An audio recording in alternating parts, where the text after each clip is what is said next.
देखिए दोस्तों, आज एक बात बहुत ध्यान से समझने की जरूरत है, क्योंकि ये सिर्फ एक घटना नहीं है, एक सीख है, एक उदाहरण है और एक चेतावनी भी है।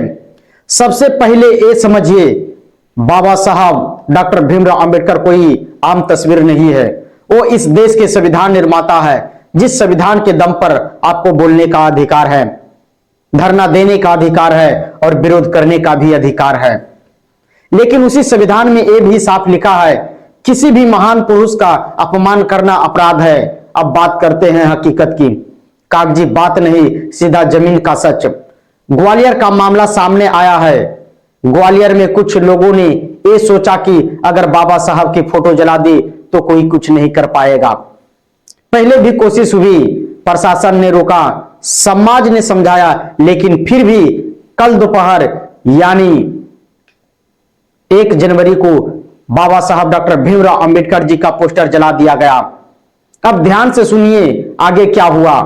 पोस्टर जला नहीं था कि वीडियो सामने आ गया।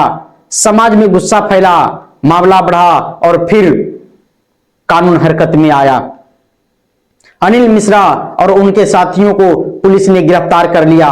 7 लोगों के खिलाफ मुकदमा दर्ज हुआ, नाम FIR में गया।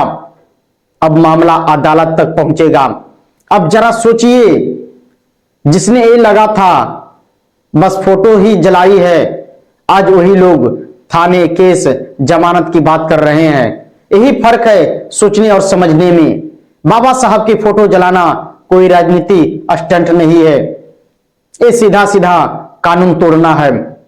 और ग्वालियर का मामला ये साबित करता है कि अगर बाबा साहब का अपमान करोगे तो असर तुरंत होगा। पुलिस आएगी, कार्रवाई होगी और जिम्मेदारी से कोई नहीं बच पाएगा। ये कोई बदला नहीं है दोस्तों, ये कोई हिंसा नहीं है, ये संविधान की प्रक्रिया है। बाबा साहब ने जो संविधान दिया है, वही संविधान उनके अपमान पर सबसे पहले खड़ा होता है। इसलिए बात बिल्कुल साफ है दोस्तों, आपको अपनी बात रखने का हक है। आप बहस कर सकते हैं, आप असहमति जता सकते हैं, लेकिन अपमान की इजाजत नहीं है दोस्तों, फोटो जलाने की इजाजत नहीं है दोस्तों, संविधान को ठेस पहुंचाने की इजाजत नहीं है दोस्तों। और अगर फिर भी कोई ये सोचता है कि दोस्तों देख लेंगे क्या कर लेगा सिस्टम, तो ग्वालियर का उदाहरण सामने देख लीजिए। बाबा साहब को फोटो जला और अनिल मिश्रा हुआ, उनके साथी गिरफ्तार हुए। यही सच्चाई है, यही कानून है और यही इस देश की व्यवस्था है। इसलिए समझदारी इसी में है कि सम्मान के साथ बात रखें, कानून के दायरे में रहे और संविधान निर्माता बाबा साहब डॉक्टर भीमराव अंबेडकर जी का अपमान करने की गलती ना करें। जय भीम, जय संविधान। बहुजन से जुड़े हर खबर पाने के लिए दलित आवाज नंबर 1 चैनल को सब्सक्राइब करें।